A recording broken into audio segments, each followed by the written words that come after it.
class, and welcome to our lecture on pedigree analysis. These are our objectives for this lecture. First, we are going to identify the mode of inheritance of a particular trait given the pedigree. Next, we are going to predict the genotypes of parents. And lastly, we are going to compute for the probability of occurrence of an affected offspring in each cross. Before we start our discussion, make sure that you were able to finish the genetics taboo game and also the pedigree analysis simulation. I hope you were able to explore it and you have an idea already about how pedigrees work. And before we start our discussion, and let's have a short recall about certain concepts that we need to remember. First is the gene. It is the segment of DNA that serves as the operating code for a trait which comes in two or more versions called an allele. So the next picture shows us two chromosomes from each parent. So the gene for a certain trait is found in the same location and the allele it contains is a version of that trait. As you can see here, and so the gene for temperature regulation is found here on top. And then we have here the gene for eye color, then the gene for fur texture, gene for production of nails, and gene for production of fur. So let's focus on the second set of genes. So parent 1 has the allele for blue eye color, while parent 2 has the allele for brown eyes. Again, blue eye color is for the parent 1 and brown eye color is for the parent 2. So those two alleles is a version of the gene for eye color. Next, and so two laws which gives variation to organisms. First is the law of segregation. For every trait governed by a pair of alleles, these alleles segregate or separate during gamete formation and meiosis. So this is the reason why there is variation and there is a difference between parents and offspring. Also some similarities. Yeah. So next is the law of independent assortment. So a pair of alleles for one trait will segregate or separate independently of another pair of alleles for another trait during meiosis. So this is the reason why the alleles do not really mix together. Yeah. Next, we have the genotype and phenotype. Let's define first what a genotype is. This is the gene pair an individual carries for a particular trait symbolized with a pair of letters. By convention, we use the uppercase letter for a dominant allele and the lowercase letter for the recessive allele. So any letter in the alphabet may be used. In this case, in our lesson, we will use letter D. So first we have the homozygous dominant genotype. So this one contains two dominant alleles. Next is for the heterozygous genotype, we have one dominant and one recessive allele. And lastly, we have the homozygous recessive genotype. So this one contains two recessive alleles, as seen in the side. Next, we have the phenotype. So the phenotype is the observable trait of an individual based on its genotype. So in this case, we have two phenotypes. So first, we have the dominant phenotype. So for this one, this trait requires at least one dominant allele to be expressed. And next is the recessive phenotype. So this is where the trait requires two recessive alleles to be expressed. Why? Because the dominant trait always masks the recessive trait for Mendelian, but there is also a non-Mendelian genetics that is discussed in another lesson. Okay, and this is what we use for determining the progeny or offspring of parents. So we use a Punnett square. So this is a diagram we can use to show the crossing between the traits from father and mother. So we're going to have here the Monohybrid and Dihybrid Cross. So first, let's have an example for monohybrid. Yeah. So this is our problem. So in guinea pigs, short hair is dominant to long hair. So we're going to give the genotypic and phenotypic ratio if both guinea pigs are heterozygous for short hair.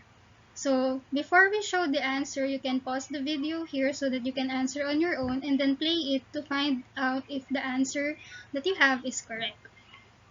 So you may pause here right now.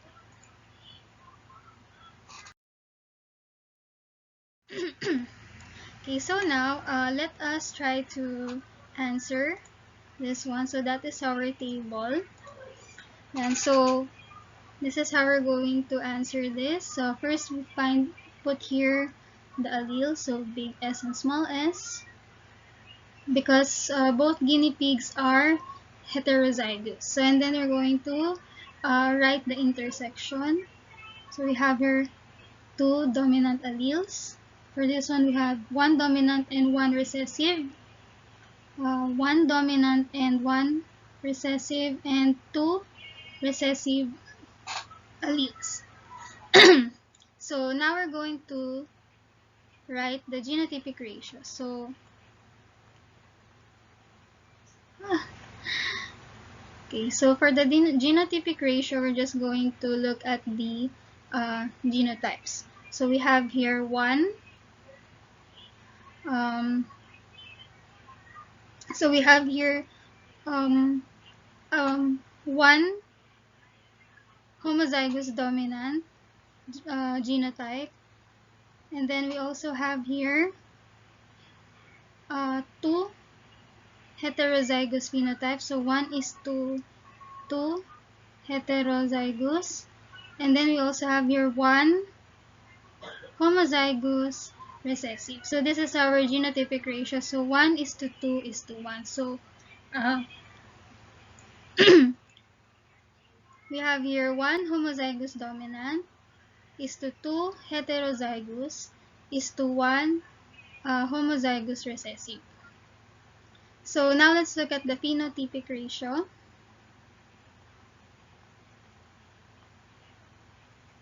So for the phenotypic ratio, we're just going to look at the outside appearance, or the one that is expressed. So as you can see here, how many of these progeny will have short hair, which is dominant? So we're going to count how many alleles or pairs is going to give us a short hair. So I have here, let's use a different color. And so we have here, this one is short hair, so parehong dominant. We have here also dominant and one recessive, so this one is also short hair. This one is also short hetero. So we have here, so we have here 3 short hair is to, let's count how many we have long hair. So we have here 1, we have here 1, so we have 1 long hair. So this is our phenotypic ratio, 3 short hair is to 1 long hair. So it means we have 3 dominant traits is to 1 recessive trait. Okay, next.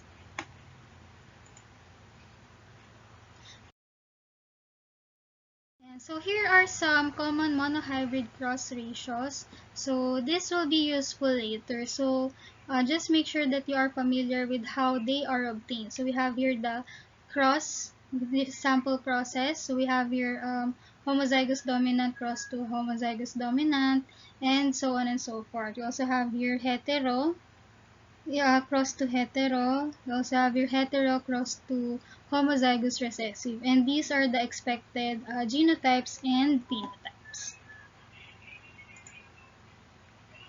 Okay, so now let's go to a dihybrid cross. In rabbits, gray hair is dominant to white hair and black eyes is dominant to red eyes. A male rabbit with the genotype hetero gray hair with hetero black eyes is crossed with a heterozygous gray-haired black-eyed female rabbit. So determine the phenotypic ratio of their offspring. So again, you may pause the video here and you may play it once you have your own answer.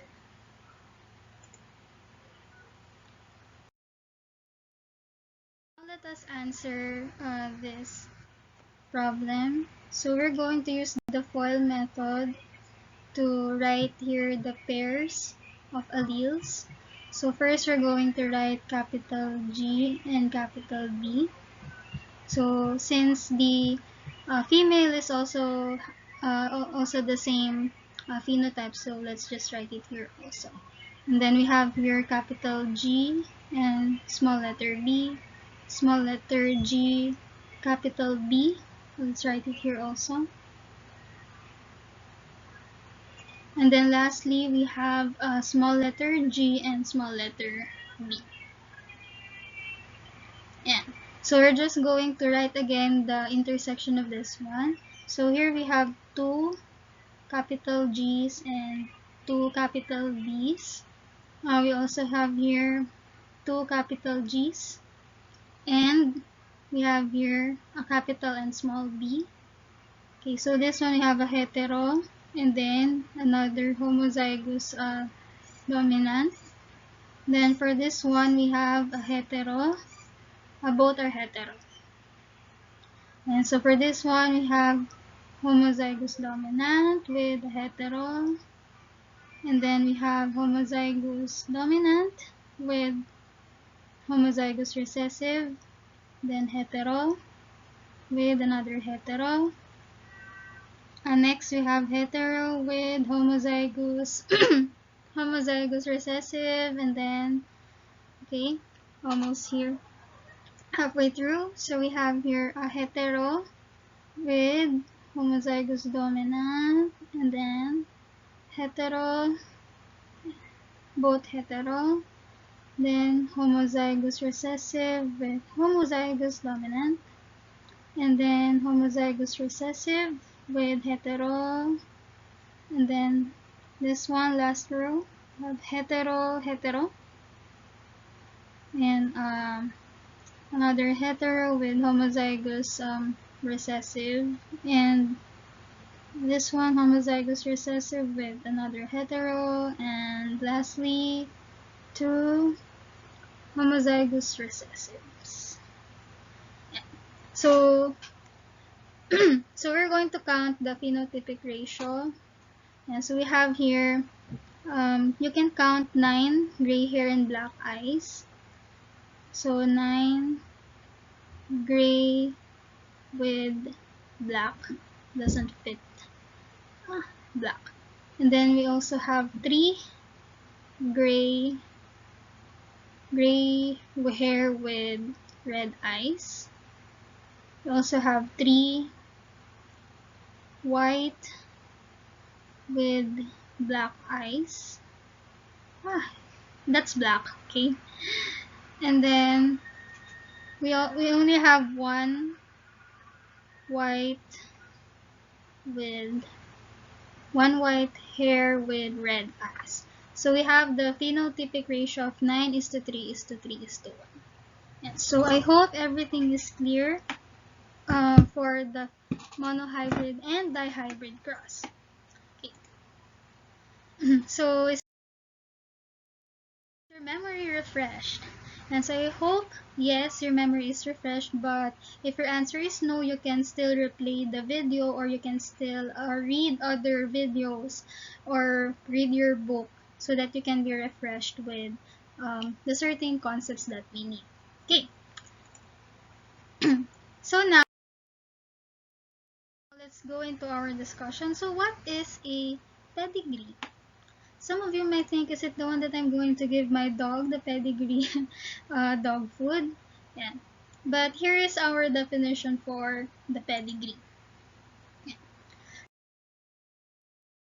So a pedigree is making use of diagrams showing the ancestral relationships and transmission of genetic traits over several generations in a family. So it can run from you to your mother, your father, and then to your grandparents, your great-grandparents, even up to your ancestors. And so, why are we making pedigrees? Okay, so when we have a pedigree, we usually um, look for a certain trait. Yeah. So the affected person or affected individual. So we're going to look at how that trait is being passed from generation to generation. So that is the first use of a pedigree. It describes the mode of inheritance of a trait. And aside from that, we can also use a pedigree to calculate the probability of occurrence unaffected offspring in each cross. So usually there are genetic counselors that make pedigrees of certain families so that they can know if how likely a certain trait is going to appear to their future offspring. So if you'd like to focus on that career, you can go and major in genetics. And so yeah. So this is a sample of a pedigree. So there are a lot of symbols that comes with it. So as you can see here, yeah, so we have here square and circle. So the squares represent males and the circles represent females.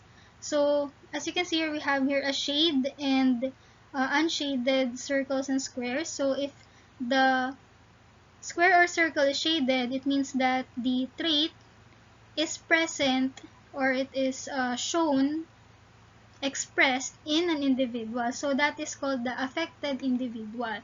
If there is no shade, then it is an unaffected individual. But it doesn't mean that the trait is not present. So we have here what you call a half-shaded square or circle. So if there is a half shade, it means that the trait is not expressed, but it is carried by this individual. As you can see here, there are horizontal lines connecting males and females. And so this horizontal line that connects a square with a circle means a marriage or a mating line. So there is an offspring produced from these parents. So these are the parents. And the horizontal line with branching vertical line from the marriage line. So this is the marriage line, and when it goes downward, it's going to connect to the offspring. So this horizontal line connecting these three means that they are all siblings. Okay, so they are brothers and sisters. So this one is a daughter, and the square one is a brother. Yeah. So if there is branching from one birth line, so for example, this one, there is one birth line and then two are connected with it, it means that there is presence of twins in this family. So if there is a horizontal bar connecting these two, then those are identical twins. But if there is no bar like this one, they are just fraternal twins. As you can see here, we have your Roman numerals at the left side. So this will show you the generation. So the one at the top, or the Roman numeral 1, is the parental or the ancestor. So they are the ones that give rise to the future generations. And so generation 2 came from generation 1, and so on and so forth. So as you can see here, there are also numbers. So these are the Hindu or Arabic numerals. So these are the individuals in the same generation. But there are times that there are no numbers in a pedigree. So it is assumed that the individual is at the leftmost side will be number 1. So even if there is no number 1 here, this is number 1. And then 2, 3, 4, 5, 6. So we denote this one as I1. So this is the first individual in generation 1, second individual from generation 1. So how about this one? This is the second, from the second generation. This is the sixth individual in the second generation. And so I hope the symbols are clear. So what are we going to do next?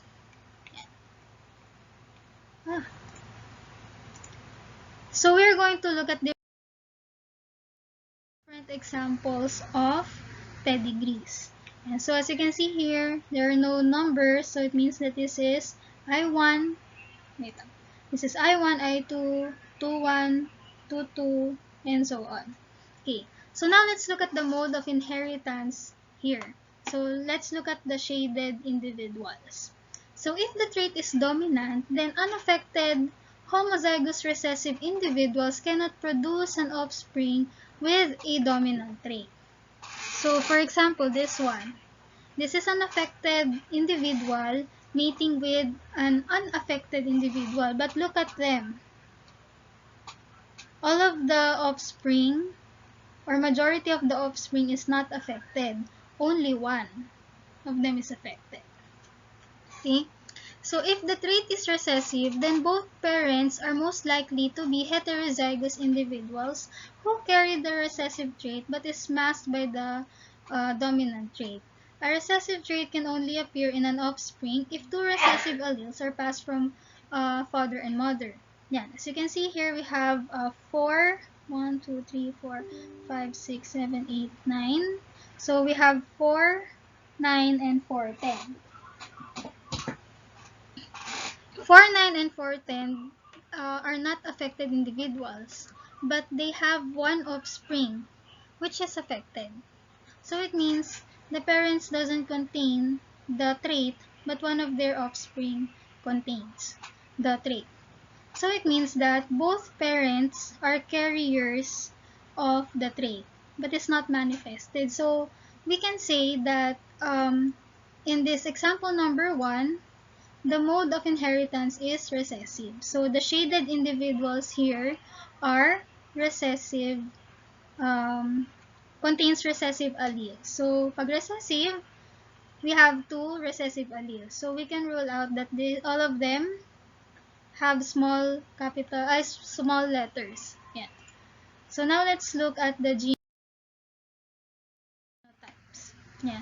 So all shaded individuals. So this one, so from generation 1, 3, 4, and 5. So all of them are, let's use the letter D. So all of them are homozygous recessive with the genotype small d, small d. Okay, so we know that their genotype is homozygous recessive. And then as for the heterozygous, so everyone in yung this parent is heterozygous. Why? Because it gave one recessive allele to an offspring. So this one also get one recessive allele from the mother, one from the father. So that's why they have an offspring with the recessive allele. So for these other siblings, all of them have heterozygous genotypes. Okay, so once an unaffected individual has at least one affected offspring, those individuals are carriers of the recessive trait. And so for 3-2, so this one is also a heterozygous individual.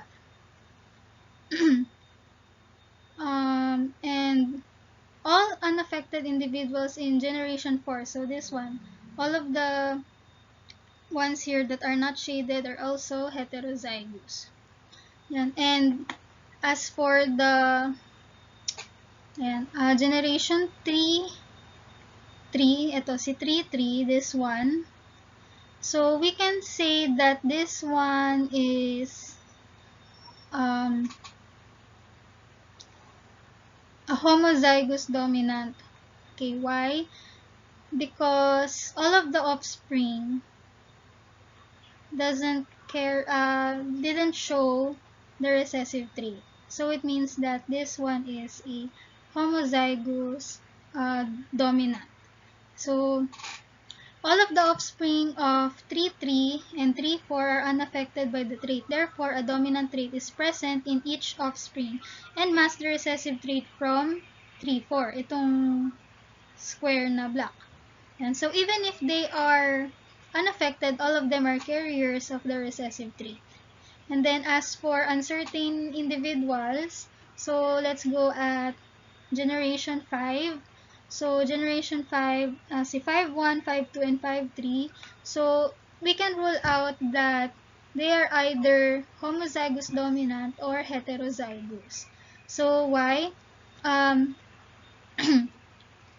Unaffected individuals may or may not be a carrier of the recessive trait, since there is a 25% chance of getting a homozygous dominant and 50% chance of getting a heterozygous genotype in a cross between two heterozygous individuals. We all know that these two, 4,9 and 4,10 are heterozygous. So there is a 25% chance of getting homozygous dominant and 50% chance of getting heterozygous. So that is the one of the common monohybrid ratios that we have. Okay? Okay, so next let's look at the probability. So what is the probability of getting an affected individual here once 4,9 and 4,10 have another child? So since we know that both these parents have a heterozygous genotype, then since we have a recessive trait, so it will only be expressed with a 25% chance, because we know that when you cross two heterozygous individuals, we get a 25% chance of getting a homozygous recessive trait. Okay? And so now let's go to percentage. And so now let's go to the second example. So now let's look at the mode of inheritance of this one. So if the trait is dominant, every affected offspring has an affected parent. As you can see here in 1, 1, and 1, 2, all of their children doesn't contain the trait. But when you look here at 1, 4, and 1, 3, ito si 1, 4, tsaka si 1, 3, yan. So, they passed down the trait. And 2 out of 3 children have the trait. So, either I3 or I4 has a heterozygous genotype because they have one unaffected offspring. So, we can rule out that these two is heterozygous genotype.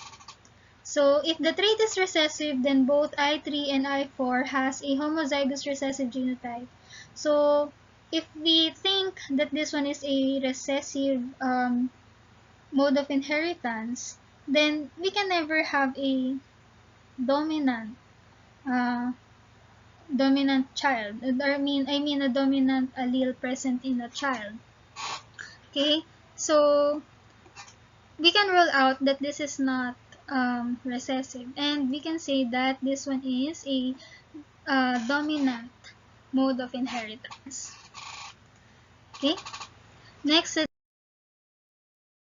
look at the genotypes. So ito itong 1, 1, and 1, 2. Anyway, all of the white or all of the unshaded individuals, so they don't express the dominant trait, so we can rule out that all of these unshaded individuals have a homozygous recessive genotype. As for the heterozygous, we can rule out that I3, I4, and we have also 2, 4, this one, 2, 4, and 2, 4, and 3, 2, and 4, 2. So, ulitin natin. I3, I4, 2, 4, this one, 3, 2, and 4, 2. Why are we looking at these individuals? So, for a parent to produce an unaffected offspring, so all of them have offsprings with unshaded circle and squares. So, it means that the parent is heterozygous. So, for a parent to produce an unaffected offspring, 2 recessive alleles are received from both father and mother. So, as for and so for 2, 6, this one, we can rule out that this one is either homozygous dominant or heterozygous. We don't know because he doesn't have a family yet, so we don't know how he is going to pass his trait. And then for 3, 4, this one, so for this one, the origin is unknown, but it is sure that the individual contains at least one dominant allele to express the trait. So, hindi natin alam kung sinong magulang nito. Kaya, we can rule out that it is either heterozygous or homozygous dominant. Yan. So, as for 4, 2, this one, if ever 4-2 has siblings, the true genotype of 3-4 can be determined. But since iisa lang ang anak nila, hindi natin malalaman kung anong tunay na genotype nito. Yan. So, if all the offspring expresses the dominant trait, then 3-4 has a homozygous dominant genotype. But if ever 4-2 has siblings and it has a sibling with an unaffected trait, then 3-4 will have a heterozygous genotype. Yeah. So now that we have determined the genotypes, so let's look at the probability. Yeah. So we know that this one is a heterozygous individual since it came from one parent with a dominant trait and one parent with a recessive trait. So we know that this one is a heterozygous individual. As for this one, since this is not shaded, the mother is unaffected with a homozygous recessive trait. So if you cross a heterozygous individual with a homozygous recessive individual, then there is a 50% chance of getting a heterozygous trait in one of their offspring. So, since isa pa lang ang anak nila, pag nagkaanak sila uli, maaari na 50% yung chance na magkaroon sila ng anak na affected with the affected trait. Okay? Yan. So, yan, there is the percentage, 50%. Yan. So, now that we know how to look at the pedigrees, so mga pedigree chart. So let's try to construct our own pedigree. So we're going to make a pedigree of an authentic family. So if possible, you can determine the genotypes of every individual in the family. So it's up to you if you're going to use your own family or if you want to use a famous family. So it's up to you. Write the mode of inheritance of the selected trait. So here are the possible traits that you can use. And if ever your family doesn't have these traits, then you can just, or if you would like to look at another trait, or you can, or if you selected a famous family, and so you can use another trait. But these are just possible traits that you can use. Yeah. And then if you're done with this, if you want to have some practice problems, then we also have a pedigree analysis worksheet. Yeah. So I hope you learned a lot and see you in our next meeting. Thank you. Bye.